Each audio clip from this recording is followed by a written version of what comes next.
Ya pemirsa Hidup Sehat, siapa yang hari ini sarapan pakai telur? Saya bahkan udah 2 hari berturut-turut nih sarapannya pakai telur. Nah coba, ada bedanya nggak sih? Bisa nggak membedakan antara telur puyuh, telur ayam, telur bebek deh? Gimana cara bedainnya? Itu masih gampang, bisa tanya sama penjualnya. Tapi yang justru kita yang penting adalah apa beda manfaatnya dan apa perbedaan gizinya. Bersama kita sudah ada Dr. Ida Gunawan, spesialis gizi klinik konsultan. Pagi Dr. Ida. Selamat pagi, Dokter Vito. Dokter, ini paling penting dok, karena telur ini kadang-kadang kan orang mungkin makan mengolahnya nggak tahu, mungkin manfaatnya pun nggak tahu. Silakan Dokter Ida, kira-kira Ya. untuk di awal nih, ada bedanya nggak sih sebenarnya telur-telur ini? Baik, kalau kita pasti ada bedanya ya, Justru paling itu tidak. dibahas ya. Kalau nggak dibahas pasti dong. pasti pendengar kepengen tahu ya. Iya. Jadi kalau kita lihat telur yang beredar di Indonesia, umumnya itu adalah mulai dari telur puyuh, kemudian telur ayam kampung, ayamnya beda nih. Iya. Kemudian ayam ras dan telur bebek. Nah pastinya kandungan gizi dan kalorinya juga berbeda karena ukurannya kecil. Ini satu butir ini kira-kira cuma 10 gram. Oh. Nah, sedangkan kalau telur ayam ini satu butir kira-kira 50 dan telur bebek itu 70. Karena beda besarnya dan beratnya, kalorinya pasti berbeda. Selain kalorinya berbeda, juga berbeda kandungan protein dan lemak. Ini yang menjadi hal yang penting yang harus diperhatikan ya. Apalagi kalau satu hari penggemar telur bisa makan sampai 5 butir. Wah. 10 banyak Iya, Dokter iya, 5 Vito. butir ya. Ya, 5 butir, 10 butir, ada yang 20 butir dengan alasan mau bikin otot dan sebagainya ya. Sebetulnya bagaimana kandungannya? Kita bahas mulai dari kalori. Kalau telur puyuh karena ukurannya kecil cuma 10 gram, kalorinya juga kecil, cuma 14 kalori per butir gitu ya. Sedangkan telur ayam kampung ini, nah ini kalori beratnya kira-kira sekitar 30 sampai 40 gram ya. Jadi kalorinya juga lebih kecil sekitar 50 kalori. Nah, yang paling umum ini adalah ini, si ayam ras ini ya. Kalorinya satu butir kira-kira 70 kalori. Bagaimana kandungan protein dan lemaknya? Proteinnya satu butir kira-kira 7 gram protein, artinya antara si putih dan si kuning. Sedangkan kandungan lemaknya satu butir kira-kira 5 gram lemak. Nah, demikian juga dengan si telur bebek, karena ukurannya umumnya lebih besar. Satu butir telur bebek ini kira-kira 70 gram. Kalau ini kan 50, ini 70. Kandungan kalorinya satu butir itu kira-kira bisa 90 kalori. Kemudian kandungan lemaknya sekitar 10 gram. Nah, kalau ini kan 5, jadi hampir 2 kali lipat ya. Kemudian kandungan proteinnya sekitar 9,8 gram, kalau ini 7. Jadi memang antara lemak dan proteinnya hampir sama di si bebek ini ya. Nah pertanyaannya, bagaimana dok kalau misalnya saya makan telur, saya mendapatkan banyak manfaat nggak? Tergantung yang kita makan. Kalau misalnya Anda orang yang sehat, kadar kolesterol Anda semuanya bagus. Kalau bicara kolesterol mesti nanyanya ke Dokter Vito harusnya ya. Ada kolesterol jahat, ada kolesterol baik ya. Kalau LDL kolesterol atau kolesterol jahatnya tinggi, maka sebaiknya kandungan kuning telurnya jangan terlalu banyak, Dokter Vito. Tahu kenapa? Tadi saya katakan dalam satu butir telur ras ini mengandung 5 gram lemak. Di dalam lemak ternyata kandungan kolesterolnya ada 210 mg. Wow. Nah, kita tahu bahwa mereka yang kolesterolnya tinggi pasti Dokter Vito akan anjurkan makan kolesterolnya batasin ya, kurang dari 200 mg per hari. Nah, kalau Dokter Vito makan si telur ini berserta kuningnya 2 butir sehari, artinya sudah memasukkan 420 mg kolesterol per hari. Padahal yang Dokter Vito minta kan cuma kurang dari 200. Iya. Nah, artinya boleh nggak orang dengan kolesterol yang tinggi makan kuning telur? Jawabnya boleh saja, tapi konsumsinya jangan satu butir. Kira-kira 1/4 atau setengah maksimal ya. Atau repot lah dok, kalau 1/4 satu dipotong 1/4 lagi enak-enaknya makan, kalau jadi telur dadar kan repot. Iya. Nah, konsumsi kuning telurnya mungkin bisa disiasatin 1 sampai 2 kali seminggu. Gitu, Dokter Vito. Jadi hati-hati, meskipun kita tahu selain kandungan kolesterol, ada juga yang baik, yaitu vitamin, mineral juga banyak di kuning telur. Jadi kita harus timbang-timbang nih. Kalau misalnya kolesterolnya tinggi, maka anjurannya kuning telurnya ya, kalau putih telur masih boleh dikonsumsi. Kuning telurnya hanya diizinkan 1 sampai 2 kali per minggu. Oh, baik. Wow, ini kalau saya tuh biasanya kuning telur buat anak aja. Saya putih telurnya gitu. Jadi bagi aja langsung ya. Ya. Baik. Ini tadi udah ngomong mengenai kuning telur, udah ngomong mengenai juga protein dan kandungan lemaknya. Nah, sekarang mungkin fakta atau mitos dulu nih, karena di antara masyarakat banyak beredar bahwa kalau makan kuning telur ini bikin gemuk. Nah, ini mereka nggak tahu mengenai kolesterol mungkin, tapi pokoknya yang bikin gemuk aja itu asal-asalan. Ini fakta atau mitos? Ya ini pasti mitos ya, Dokter Vito. Tergantung sebetulnya cara kita mengolahnya. Kalau hanya 1 telur, yang kita bahas lebih banyak ini ya, telur ayam, karena ini yang umum ada di masyarakat. Kalau 1 butir ini kandungannya cuma 70 kalori. Kita manusia dewasa yang bekerja ataupun ibu rumah tangga di rumah kira-kira membutuhkan antara 1.500 kalorian lah minimal ya. Nah kalau hanya 70 kalori, maka nggak ada nilainya, itu kecil kan ya, tidak sampai 10%. Tapi Dokter Vito, kalau misalnya diolah, dibikinin goreng, nah, telur digoreng, terus atasnya dikasih keju, dikasih lagi mayones, artinya Dokter Vito menambahkan kalori di situ. Terutama kalori dari lemak, dan itulah yang membuat dia menjadi besar kalorinya. Dari 70 bisa akhirnya menambah bisa menjadi 300 atau 400 kalori. Dan itu yang konyol, ya pastinya bikin jadi gemuk. Tapi kalau kita ngolahnya misalnya hanya direbus, harusnya tidak. Karena kalorinya cuma 70. Nah ini karena tadi kita udah ngomong mengenai kolesterol jahat, dan tahu ya kolesterol jahat nggak bisa bertobat jadi baik ya biasanya. Nah ini jadinya orang jadi berpikir bahwa kalau putih telur ini jauh lebih sehat dibandingkan kalau kita makan telur secara keseluruhan. Karena kalau makan keseluruhan ada kuningnya tadi katanya. Betul. Jadi ini fakta atau mitos? Ya ini sebetulnya mitos ya.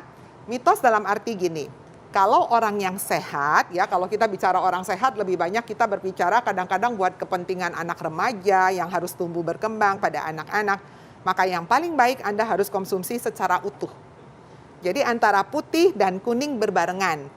Kenapa? Karena di dalam kuning itu memang kandungan lemaknya cukup tinggi, ya, kolesterolnya juga iya.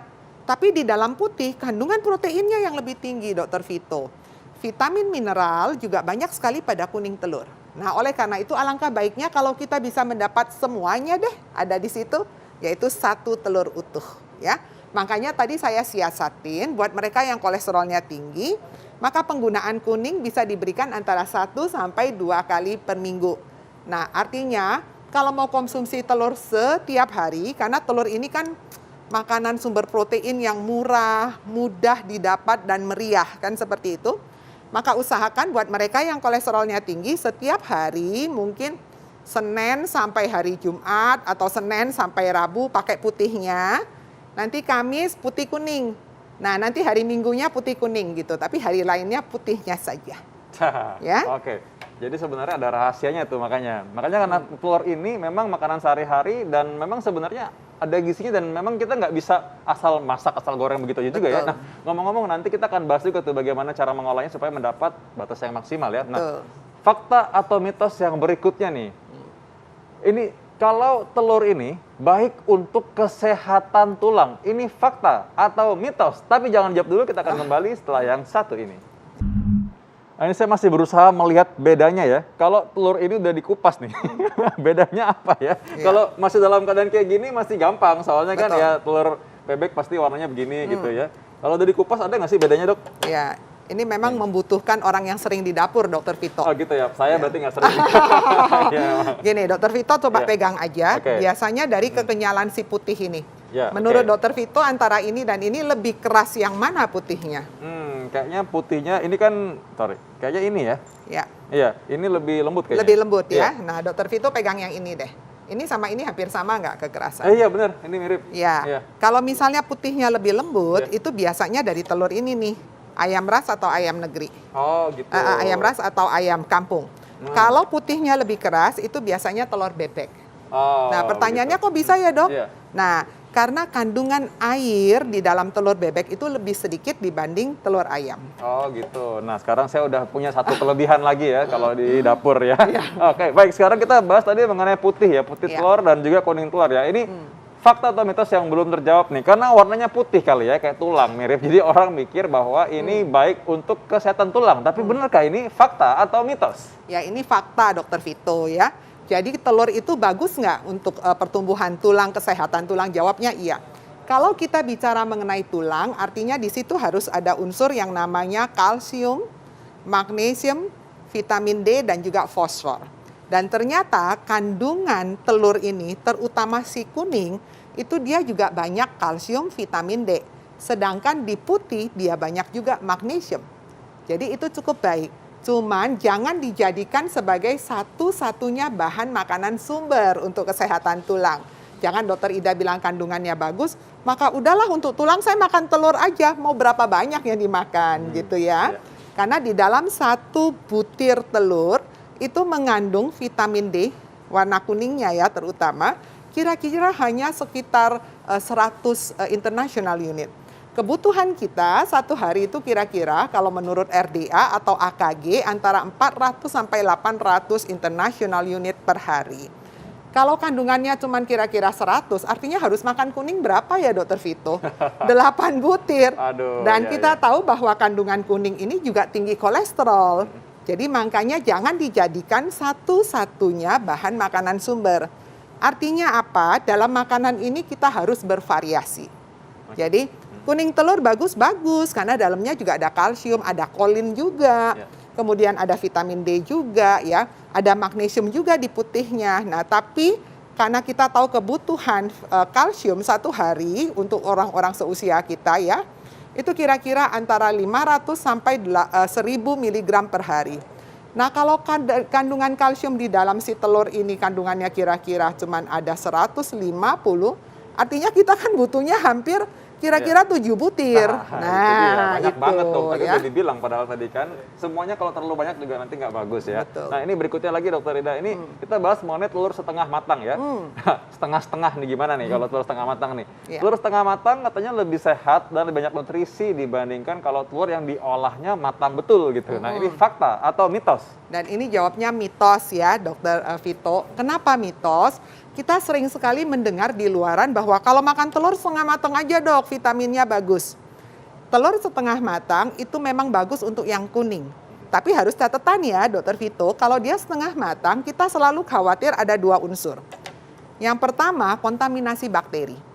Jadi telur ini kadang-kadang bisa ada bakterinya ya, namanya salmonella. Kalau kita masaknya setengah matang, bakteri salmonellanya nggak mati. Jadi nanti kita bisa terjadi gangguan pencernaan, diare, dan kawan-kawannya. Yang kedua, telur setengah matang terutama putih telur di garis bawahi, itu dia mengandung zat namanya avidin. Zat avidin ini bisa merusak metabolisme atau proses kerja dari enzim B7 atau biotin, yaitu vitamin B. Dan akibatnya proses penyerapan B7-nya terganggu atau biotinnya. Nah, oleh karena itu sangat sekali disarankan supaya kalau memakan telur setengah matang hanya kuningnya aja. Tapi yakin ya bahwa telurnya bersih dari salmonella. Kemudian putihnya harus matang. Oh, jadi kalau gitu cara masaknya nggak boleh sederhana itu ya. Kadang-kadang orang main telur setengah matang aja soalnya. Iya. Dikasih ke anak-anak lagi kan, Iya, mungkin itu. bahaya ya. Kalau gitu ya secara umum sebenarnya asal yakin ini bersih kali ya. Secara umum harus bersih, tapi putih memang tidak dianjurkan Tidak setengah dianjurkan matang. untuk setengah matang Nggak kalau boleh, gitu. ya. Baik, oke ini untuk ibu-ibu yang suka dan buat saya juga kadang-kadang suka makan. Harus makan telur maksudnya ya. Iya. Tapi untung saya sukanya yang telur rebus utuh sih sebenarnya sih. Ah, Soalnya lebih lebih baik. rasa kenyang karena kan keras ya. Iya.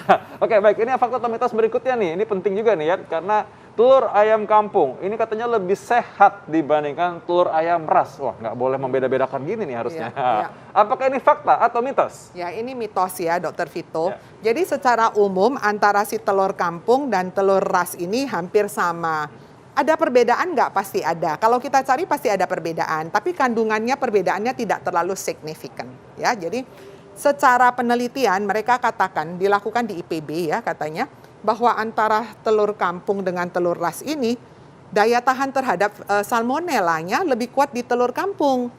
Gitu. Jadi kita kalau khawatir, aduh nanti kalau buat anak-anak, saya takut anak-anak tercemar dengan si bakteri salmonella tadi.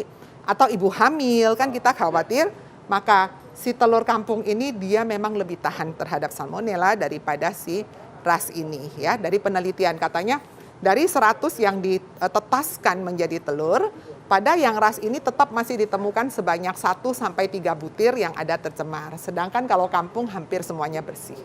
Dikatakan seperti itu. Oke. Nah ini mungkin pertanyaan singkat aja, ada kan sekarang kuning telur yang suka diinjek ya dengan katanya, oh ini ada tambahan nutrisinya, ini tambahan omega 3 dan lain-lain. Jadi plus gitu telurnya. Betul. Ini apakah memang betul ini lebih baik dibandingkan telur ayam yang biasa? Ya. Nah kalau itu betul Dokter Vito, jadi sebenarnya dia bukan diinjek, tapi tambahan omega 3-nya dapat dari makanannya si ayam. Jadi ayam ini karena mereka diternak, maka makanannya ditambahkanlah omega 3 yang tinggi. Sehingga pada waktu melahirkan telur, mengeluarkan telur itu, telurnya memang kandungan omega 3-nya lebih tinggi daripada yang biasanya ya. Jadi kalau kita ingin mendapatkan manfaat omega 3, nah pilihlah mungkin telur yang kaya akan omega 3. Sebetulnya telur ini sendiri ada omega 3 nggak? Ada Dokter Vito. Tapi karena pangannya ditambahkan lagi sehingga kandungannya menjadi lebih banyak. Ya. Ini tadi kita sudah bahas mengenai telur ayam, telur bebek. Nah, telur puyuhnya tadi belum sempat disinggung sebenarnya. Ya. Nah, secara umum ini tiga ini ya, telur puyuh katanya lebih tinggi kolesterol. Ini fakta atau mitos? Nah, ini adalah mitos kalau Dokter Vito hitungnya per butir. Nah, tergantung Dokter Karena Vito. kecil ya? Iya, karena dia kecil. Jadi gini, 1 butir si telur puyuh ini mengandung 75 mg kolesterol ya. Dibandingkan dengan butir tuh butir ini ya. Kalau ini kan 210 tadi. Tapi kalau Dokter Vito makannya 4 butir, ya kandungannya sudah 300.